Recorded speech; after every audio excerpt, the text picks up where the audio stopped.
سيقول السفهاء من الناس ما ولاهم عن قبلتهم التي كانوا عليها قل لله المشرق والمغرب يهدي من يشاء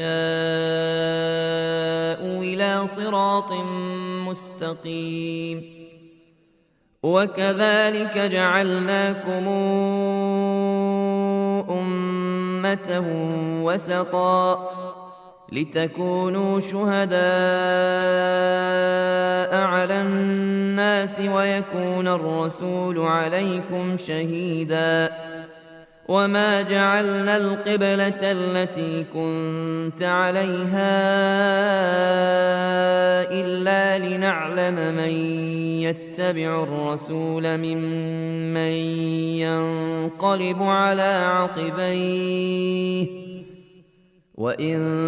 كانت لكبيرة إلا على الذين هدى الله وما كان الله ليضيع إيمانكم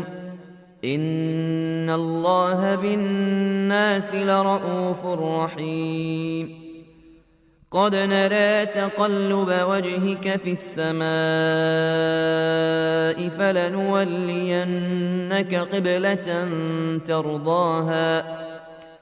فول وجهك شطر المسجد الحرام وحيث ما كنتم فولوا وجوهكم شطره وإن الذين أوتوا الكتاب ليعلمون أنه الحق من ربهم وما الله بغافل عما يعملون ولئن أتيت الذين أوتوا الكتاب بكل آية ما تبعوا قبلتك وما أنت بتابع قبلتهم وما بعضهم بتابع قبلة بعض ولئن اتبعت أهواءهم